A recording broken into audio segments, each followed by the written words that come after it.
नमस्कार दोस्तों।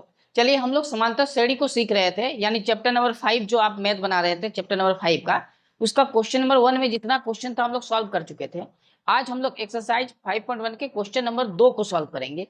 अब देखिए आपके पास जो क्वेश्चन नंबर 2 है ना, उसमें भी 5 क्वेश्चन है, तो उन सारे 5 क्वेश्चन को हम लोग सॉल्व करने वाले हैं। तो आप एक बार पहले क्वेश्चन को पढ़ लीजिए क्या लिखा है क्वेश्चन में। तो देखिए एक्सरसाइज 5.1 के क्वेश्चन नंबर 2, इसमें लिखा है दी हुई एपी के प्रथम 4 पद लिखिए। तो जो भी एपी दिया हुआ है उसका प्रथम 4 पद लिखना है, जबकि प्रथम पद ए और सर्वंतर डी निम्नलिखित है। तो आपका पहला पद को प्रथम पद जो बोलते हैं वो ए का वैल्यू दिया है और सर्व अंतर डी का वैल्यू दिया है, तो आपको प्रथम 4 पद लिखना है। तो क्वेश्चन नंबर 1 2 का क्वेश्चन नंबर 1, इसमें ए प्रथम पद होता है, इसका वैल्यू दिया हुआ है 10, सर्व अंतर डी का वैल्यू कितना दिया है 10। ठीक, प्रथम पद कितना दिया है 10 और सर्व अंतर डी भी कितना दिया है 10। आपको एपी का प्रथम 4 पद लिखना है। चलिए तो एपी का हम लोग प्रथम 4 पद लिखते हैं, सॉल्व करते हैं यहाँ। तो प्रथम पद को हम लोग क्या बोलते हैं a1, और a1 ही a होता है और a का वैल्यू 10 है, यानी प्रथम पद क्या आ गया 10। अब जब AP का दूसरा पद निकालेंगे तो दूसरा पद को लिखते हैं a2, और a2 मतलब क्या होता है a1 यानी a प्लस d। तो a का वैल्यू कितना है 10, d कितना है 10। इसको हम लोग सॉल्व करेंगे तो कितना आएगा 20, यानी a2 दूसरा पद 20 आया। a3 का फॉर्मूला क्या बन जाएगा a2 प्लस डी। a3 को हम लोग लिख सकते हैं a2 प्लस डी। a2 कितना आया है 20 प्लस ये 20 होगा 20 प्लस डी कितना है 10, इसको जोड़ेंगे कितना आएगा 30। a4, ठीक है, तो a4 का बनेगा क्या फॉर्मूला a3 प्लस डी। ये a4 बराबर लिखा जा सकता है a3 प्लस डी। a3 कितना है 30 है और d कितना है 10, यानी यहाँ कितना आ जाएगा 40। तो आपको प्रथम 4 पद बोला गया है, तो प्रथम 4 पद आप इस प्रकार निकाल सकते हैं। तो आपका प्रथम 4 पद जो निकला उसका फाइनल आंसर क्या होगा, आंसर होगा अतः एपी के प्रथम 4 पद, एपी के प्रथम 4 पद आपको लिखना है। तो प्रथम 4 पद क्या क्या आ गया 10 आया, 20, 30 और 40, ये आंसर हो गया। ये एपी का प्रथम 4 पद आप इस प्रकार आसानी से निकाल सकते हैं। क्लियर है यहाँ तक? चलिए इसी का हम लोग क्वेश्चन दूसरा को सॉल्व करते हैं 2 नंबर। तो 2 नंबर में क्या दिया हुआ है, इस बार 2 नंबर में ए का वैल्यू दिया हुआ है -2 और डी का वैल्यू दिया हुआ है 0। डी कितना है 0, डी का मतलब क्या है सर्वंतर। सर्वंतर अगर 0 दिया हुआ है इसका मतलब आप a1 में यानी a में d को जोड़ेंगे तो -2 ही आएगा, d का मतलब 0 है। तो इसको हम लोग पहले निकालते हैं। यहाँ 0 को किसी में जोड़ते हैं तो 0 नहीं होता है, यानी प्रथम पद क्या हो गया a1 और a1 ही a होता है, तो a का मान -2। दूसरा पद क्या हो गया a2 को लिख सकते हैं a प्लस डी। अब a का वैल्यू तो -2 है लेकिन d कितना है 0 है, तो -2 में 0 को जोड़ेंगे तो -2 ही आएगा, यानी 0 को किसी भी नंबर पे जोड़ते हैं तो 0 नहीं आता है।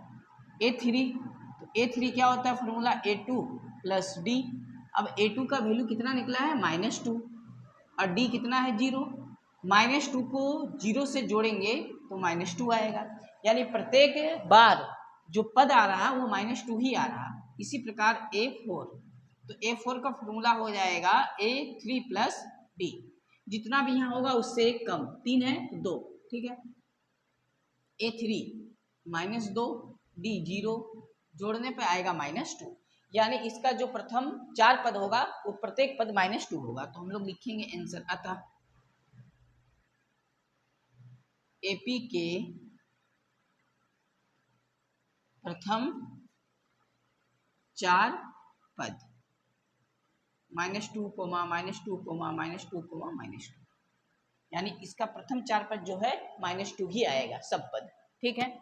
चलिए तो आप समझ गए होंगे। इस प्रकार हम लोग एपी का कितना भी पद बोले, एपी का 1 पद 2 पद 3 पद 4 पद जितना भी वो एपी का पद निकालने बोले हम लोग इस प्रकार निकालेंगे। क्लियर है। चलिए तो इसका 1 नंबर का 1 2 हो चुका है। अब हम लोग तीसरा क्वेश्चन को भी सॉल्व करेंगे।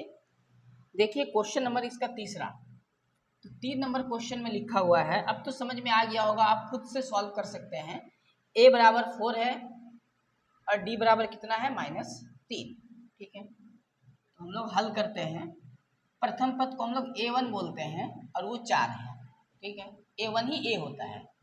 अब a2 जब निकालेंगे तो फॉर्मूला a प्लस d होगा। तो a का वैल्यू कितना है, a का वैल्यू 4 है और d का वैल्यू कितना है -3। तो -3 और यहाँ प्लस माइनस हो जाएगा, तो माइनस करने पर 1 आएगा। a3 जब हम लोग निकालेंगे तो a2 प्लस d होगा फॉर्मूला। a2 का वैल्यू आया 1, d का वैल्यू -3, माइनस और ये प्लस क्या हो जाएगा माइनस, यानी माइनस करने पर -2 आएगा। a4 क्या हो जाएगा a3 प्लस d। a3 कितना आया -2 और d का वैल्यू -3, कि चूंकि यहाँ प्लस है, प्लस और माइनस माइनस होता है, सॉल्व करने पर आएगा -5। तो 4 पद हम लोग का निकल चुका है। तो हम लोग आंसर लिखेंगे। अतः एपी के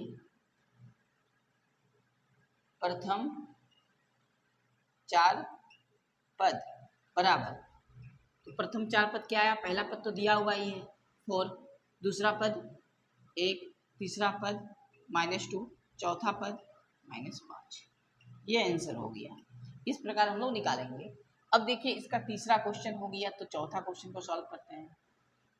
क्वेश्चन नंबर 4 में क्या लिखा है, इसमें a का वैल्यू दिया हुआ है -1, a का वैल्यू कितना दिया है -1 और d का वैल्यू दिया है 1/2, d का वैल्यू है 1/2। ठीक है, चलिए तो इसका प्रथम पद क्या हो गया, a1 हो गया, a1 -1, a2 लिखेंगे a प्लस d फॉर्मूला से।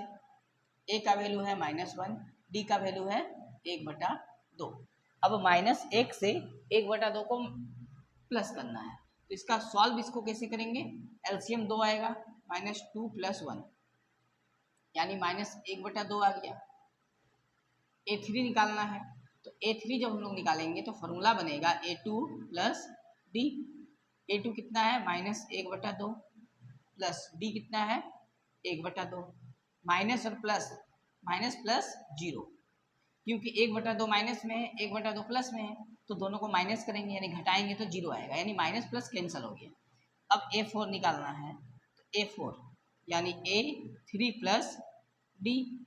a3 का वैल्यू कितना आया है 0 और d कितना दिया है 1/2, यानी कुल मिला के यहाँ 1/2 ही आया। तो इस प्रकार हम लोग 4 पद निकाले हैं AP का। तो आंसर क्या हो जाएगा, आप आंसर लिख दें -1, -1/2, उसके बाद 0, उसके बाद 1/2। ये आपका आंसर हो गया, AP का प्रथम 4 पद हो गया। ठीक है, चलिए तो इसमें टोटल देखिए 5 क्वेश्चन, तो 5 नंबर को भी हम लोग सॉल्व करते हैं। तो क्वेश्चन नंबर 5 का a का वैल्यू दिया हुआ है -1.25, ठीक है, और d का वैल्यू दिया हुआ है 0.25, लेकिन माइनस में है 0.25। ये d का वैल्यू दिया है 0.25 माइनस में, दोनों माइनस में है चूंकि, तो हम लोग इसका पद निकालते हैं हल। तो a1 ही इसका प्रथम पद होता है जो a के बराबर है, यानी 1.25। a2 निकालेंगे तो a प्लस d आएगा, a का वैल्यू है माइनस में 1.25 और d का वैल्यू भी माइनस में है 0.25। चूंकि दोनों अगर माइनस में है तो हम लोग नंबर को जोड़ते हैं, तो दोनों को जोड़ेंगे तो आ कितना जाएगा, ये आ जाएगा माइनस में आ जाएगा 1.5, माइनस में आएगा क्योंकि दोनों माइनस में है। a3 का वैल्यू निकालेंगे तो a2 + d, a2 आया है 1.5 और d का वैल्यू माइनस में दिया है 0.25, इसको जोड़ेंगे तो आ जाएगा -1.75। a4 equal to a3 + d, a3 का वैल्यू आया -1.75 और d का वैल्यू चूंकि माइनस में है तो ये प्लस ना होके क्या होगा माइनस होगा 0.75। 2/5। ठीक है, अब इसको जोड़ेंगे, क्योंकि दोनों माइनस में, तो जोड़ने पर कितना आएगा, माइनस में ही आएगा, 2 आएगा, माइनस में क्या आएगा, 2 आएगा। तो हम लोग का 4 पद क्या क्या हो गया, तो लिखना है, इसीलिए प्रथम पद आ गया -1.25, दूसरा पद आ गया -1.5, कोमा तीसरा पद आ गया -1.75 और चौथा पद आ गया -2। ये आंसर हो गया। प्रथम 4 पद हम लोग निकाल चुके हैं। अब देखिए, इसी प्रकार आपसे अगर कोई भी पद निकालने बोले 5 या 6 या 7, आप इस फॉर्मूला का उपयोग करेंगे। यहाँ A4 है तो एक कम होके यहाँ लिखना है A3। अगर यहाँ A5 होता तो यहाँ A4 + D होता। ये इसका फॉर्मूला होता है। क्लियर है यहाँ तक? चलिए, तो देखिए हम लोग का जो 2 नंबर क्वेश्चन था ये पूरा हो चुका है कंप्लीट।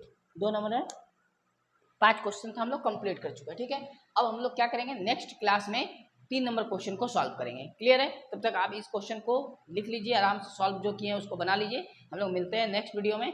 जय हिंद।